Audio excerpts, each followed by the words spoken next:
Os irmãos podem ficar tranquilos, não vou demorar muito na mensagem não, máximo 2 horas. Mais a sessão. Som, já emenda no culto da noite. Bom, tranquilo, não é não? Estou brincando. Irmãos, muito obrigado mais uma vez à igreja por confiar a palavra do culto da manhã e da noite à minha pessoa. Fico muito feliz com isso. Trago um abraço do pastor Eliseu. Está um pouco resfriado, gripado, nada muito grave, tranquilo. Mas como a gente está vivendo esse momento de pandemia, né? Qualquer espirro é Covid. Está dando um pouco de microfonia aqui. É melhor trocar o microfone? Não? Qualquer tosse já é algo mais agravante, né? Então ele ficou em casa e me confiou a palavra do culto da manhã e da noite. Eu convido a igreja a abrir em 1 Coríntios, no capítulo 8, do versículo 1 ao 3, para sermos bem objetivos. E tentar, já que estamos num culto de quebra de protocolos, né?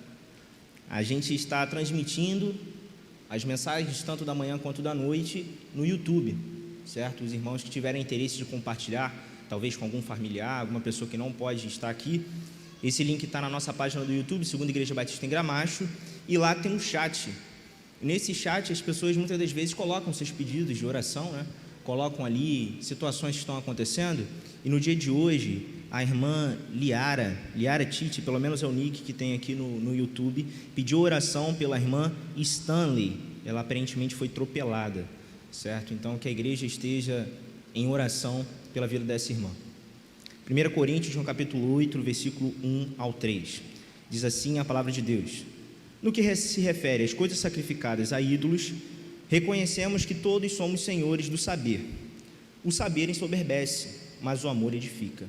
Se alguém julga saber alguma coisa, com efeito, não aprendeu ainda como convém saber.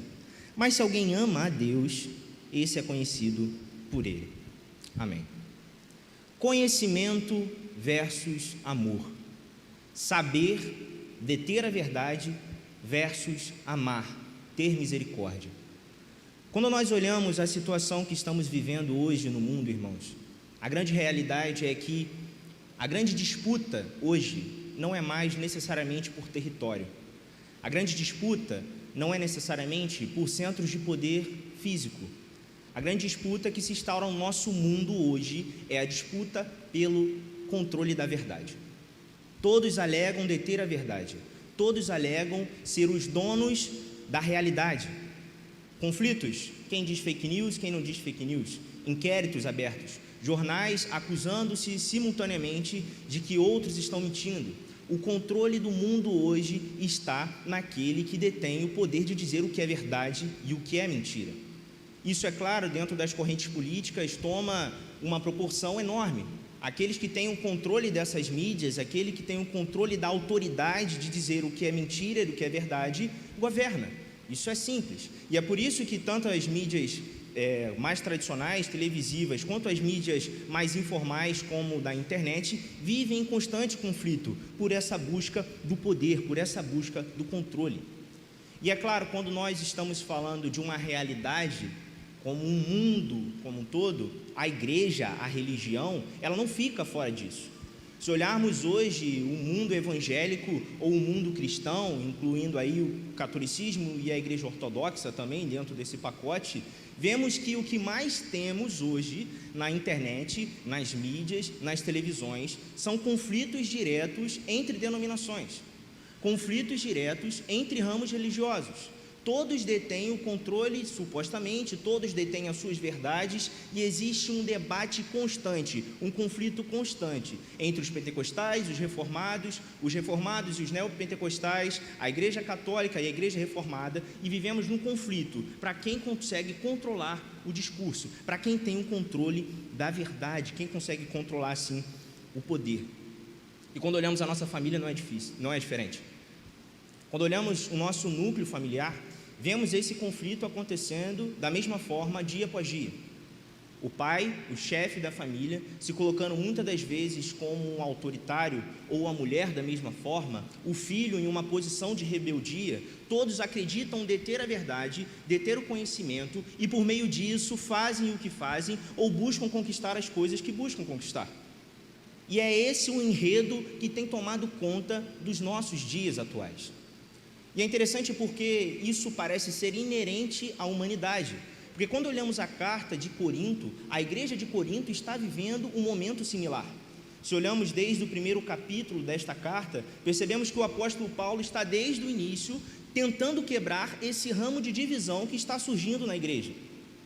Primeiro capítulo ele vai falar a respeito da divisão da igreja, porque uns se colocam como de Apolo, outros se colocam como de Paulo, outros se colocam como de Cristo, de forma que não existe mais uma única igreja, de forma que não existe mais uma única verdade, mas diversas verdades, diversos caminhos, diversos mestres da lei que determinam assim as suas doutrinas e os seus dogmas. Sendo que, é claro, isso não é o propósito do cristianismo, não é o cristianismo pensado por Jesus Cristo. Então Paulo começa a desenvolver essa carta para tentar tratar exatamente isso, essa divisão, essa busca do controle da verdade. E Paulo, na sua genialidade, na sua sabedoria, tanto filosófica quanto teológica, ele consegue simplificar toda a carta, ao meu ver, nesses 3 versículos. Tudo o que precisava ser dito por Paulo e foi desenvolvido nos outros capítulos, está sintetizado nesses 3 versículos, do capítulo 8, versículo 1 ao 3 da carta de 1 Coríntios. E o que vem a ser essas três verdades que Paulo coloca no coração da igreja de Corinto para quebrar todos esses meios de divisão, essas posições de autoridade, esse desejo de estar certo constantemente, essa vontade de impor a sua perspectiva da realidade sobre o outro. O primeiro ponto que Paulo desenvolve é colocar a ideia e a verdade de que o saber ensoberbece.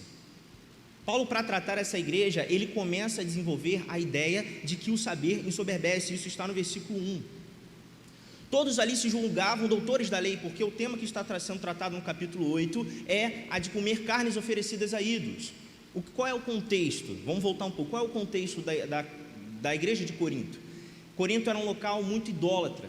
E sendo um local muito idólatra, existia muitas oferendas a ídolos, carnes oferecidas a ídolos.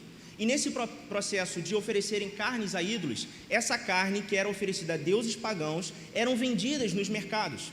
E quando eram vendidas nos mercados, a igreja que estava nesse local, parte dela comprava e comia dessas carnes, e parte não comprava e não comia, simplificando a ideia. E a grande divisão na igreja que está acontecendo, está sendo narrada no capítulo 8 desta carta é o seguinte: parte da igreja está dizendo, eu não como essa carne oferecida para ídolos. Parte da igreja está dizendo, Jesus purificou todas as coisas, então eu posso comer dessa carne. E nesse conflito, aqueles que se entendiam mais avançados na teologia, aqueles que entendiam conhecer mais a respeito da verdade, que seriam aqueles que de fato entendiam que Cristo havia purificado todas as coisas, estavam se colocando numa posição de autoridade sobre aqueles que ainda não tinham desenvolvido o mesmo pensamento. E Paulo é claro no desenvolver do capítulo 8, se o irmão for ler futuramente, que de fato Jesus Cristo purificou todas as coisas. Aqueles que estavam comendo a carne oferecida a ídolos, mas antes oravam e tinham sua consciência limpa, estavam certos. Deus é maior do que todas as coisas, os ídolos são apenas imagens, eles não são nada, existe apenas um Deus verdadeiro. E se temos fé no nosso coração de que Deus nos purificou de todas as coisas e toda a realidade ao nosso redor, não há problema algum comer aquela carne. Mas a questão que Paulo começa a desenvolver, voltando ao tema da nossa mensagem, é que aqueles que tinham o conhecimento, que estavam mais avançados na fé, se colocavam em posição de autoridade e soberba nos irmãos. Viam de cima, com o nariz levantado, olhavam como aqueles que não conhecem e não entendem, como inferiores, causando divisões na igreja, porque eu sou seguidor de Apolo, eu sou seguidor de Paulo, não, eu sou seguidor de Cristo. Paulo, no início da carta, vai até dizer, graças a Deus eu não batizei nenhum de vocês, para depois vocês não ficarem falando que vocês são meus seguidores ou não. E qual é o grande ponto que Paulo está colocando nesse primeiro ponto? O saber, o conhecimento por si só, a descoberta, a verdade sem uma finalidade maior, ela ensoberbece. É um caminho sem volta. E é claro que o conhecimento aqui não é simplesmente conhecimento técnico, teológico, o texto trata disso, mas podemos trazer isso para a nossa vida. Quantas vezes no nosso espaço de trabalho, quantas vezes no nosso núcleo familiar, por querermos nos colocar na posição de donos da verdade, nos tornamos irredutíveis e destruímos a nossa família pela soberba do conhecimento, pela soberba do saber, pela soberba de estar sempre correto. Eu estou sempre com a verdade, eu controlo todas as coisas. Isso cria divisão, assim como criava divisão em Corinto e como cria divisão na igreja hoje, assim como também cria divisão em nosso país. A soberba do conhecimento, acreditar que sabe todas as coisas, esse é o primeiro ponto para a destruição dos lares. Mas é interessante porque Paulo continua dizendo, mas o amor edifica. O conhecimento, a verdade como fim último, ela gera soberba, gera destruição, porque Deus odeia o soberbo, isso está claro em Provérbios. Deus odeia aquele que se engrandece, que acredita que é algo que está acima do governo de Deus. Deus odeia este homem, mas aquele que ama, edifica, porque o amor edifica. Então aquele que governa a sua casa com amor, aquele que governa a sua casa com misericórdia, aquele que governa os seus subordinados no trabalho com amor, com misericórdia, com compaixão, esse edifica o seu núcleo familiar, esse edifica o seu ramo de trabalho, esse edifica a sua igreja, a igreja de Cristo, é claro, mas a igreja local que eu tenho me referido. Mas aquele que luta e busca pelo saber e pelo controle da verdade, se ensoberbece e torna-se assim odiado por Deus. É interessante que no versículo 2 ele continua e nos dá o segundo ponto, que resume também a carta, que é, se alguém julga saber algo, isso é interessante, se alguém acredita saber algo, com efeito não aprendeu ainda como convém saber. Se alguém acredita saber e dominar algum assunto, é porque de fato ainda não entendeu a ideia. Se alguém acredita conhecer todos os caminhos teológicos, conhecer Deus em sua plenitude, conhecer toda a verdade a respeito do cristianismo, é porque não conheceu a Deus ainda. Deus é infinito, é transcendente, é imortal, está para além da matéria, Ele está para além do tempo, Ele é eterno. A vida é muito mais do que 100 anos, são séculos e séculos, são milênios que existimos. E é uma soberba, é uma arrogância acreditarmos que nesse breve tempo de vida, isso sem tirar o tempo da inconsciência quando somos crianças, acreditarmos que nesse breve tempo de existência podemos conhecer toda a realidade, podemos conhecer a Deus, às vezes trava, irmão, é complicado. Podemos conhecer a Deus em sua plenitude. Podemos conhecer todas as realidades da nossa família.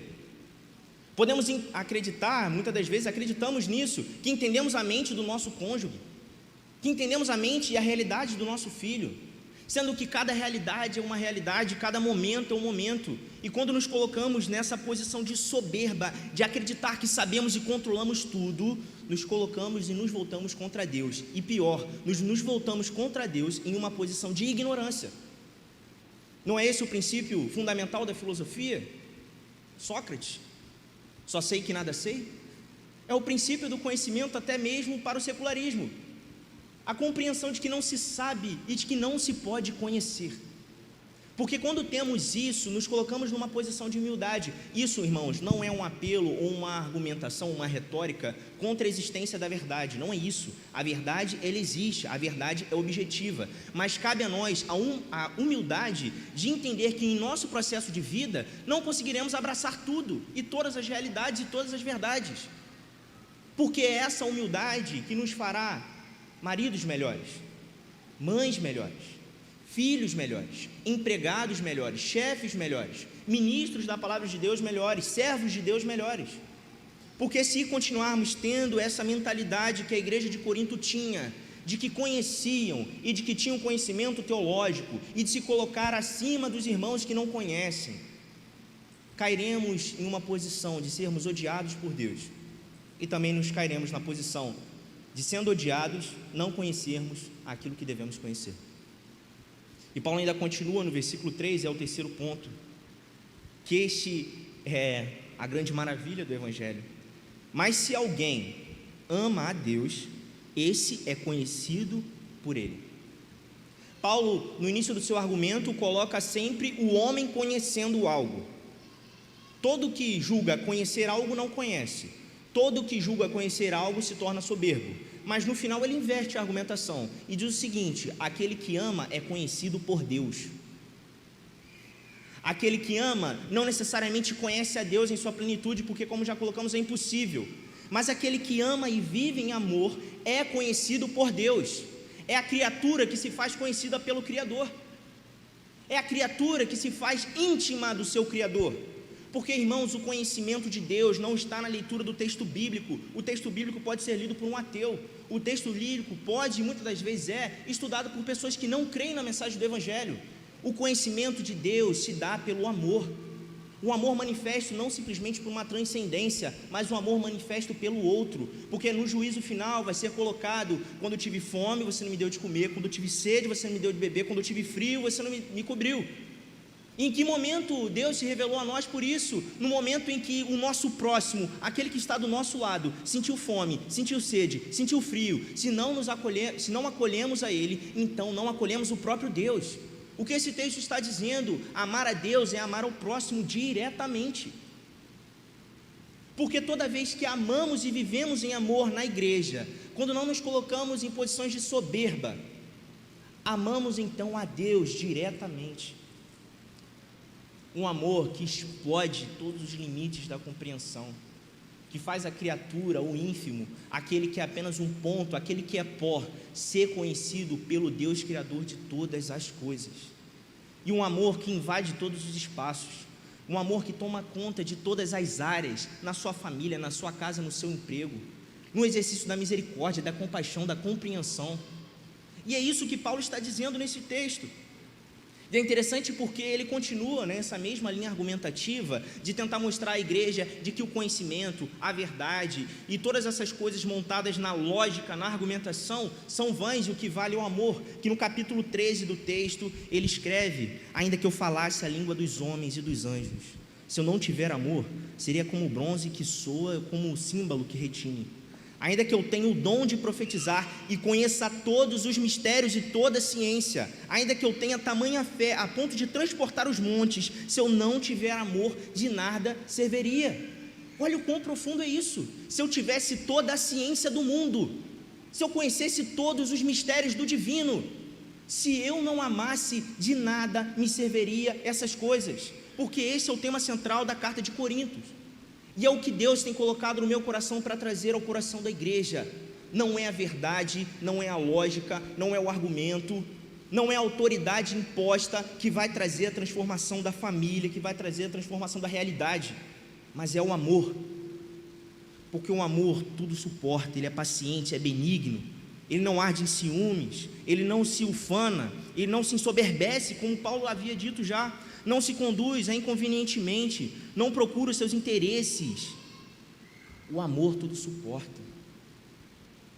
Esse é o fundamento da mensagem do Evangelho. Um Deus que nos amou e que tem a sua única exigência, que amemos uns aos outros e a Ele acima de todas as coisas. Enquanto estivermos buscando a verdade, enquanto estivermos buscando simplesmente o conhecimento, enquanto estivermos nos colocando em posição de autoridade, de soberba para com os nossos irmãos, para com a nossa família, Deus não estará conosco. Seremos odiados por Deus. Mas a partir do momento em que o amor tomar conta, pelo perdão, pela misericórdia, pela capacidade de ouvir, pela capacidade de entender que não se sabe tudo, então o amor tomará conta e nós nos faremos conhecidos por Deus. Essa é a mensagem que eu gostaria de trazer para a igreja. É a mensagem que tem me tocado. E eu espero que ao longo da semana, nas situações que forem aparecendo durante o dia, porque são muitas situações de estresse, de rancor. Nós não amamos todas as pessoas, essa é a grande realidade. Há pessoas que nos irritam, há pessoas que estimulam o nosso pior lado. Mas nesses momentos devemos ter em mente o texto bíblico e a mensagem do Evangelho. O amor transforma e o amor nos faz conhecidos por Deus. Senhor, muito obrigado, Deus, por este momento que podemos refletir a respeito da Tua palavra, Deus. Trabalhe em nossos corações para que nós possamos amar mais, para que possamos entender o Teu Evangelho na realidade, que não seja simplesmente uma ideia filosófica, uma ideia religiosa montada, mas que seja a prática do amor no dia, que seja o amor ao oprimido, que seja o amor ao cativo, que seja o amor àquele que necessita da atenção, das finanças, do remédio, do cuidado, Deus. Nos torna sensíveis a isso, nos torna sensíveis em nossa família, a compreender, Deus, o que é essencial àqueles que estão do nosso lado, entendendo que muitas das vezes, mais do que a verdade, mais do que a lógica, mais do que a razão, se coloca o amor, com o perdão, a compaixão, a longanimidade, o domínio próprio e todos esses frutos do Espírito que se derivam do amor. Nos torna mais parecidos com teu Filho. É o que eu te peço e te agradeço. Em nome de Jesus. Amém.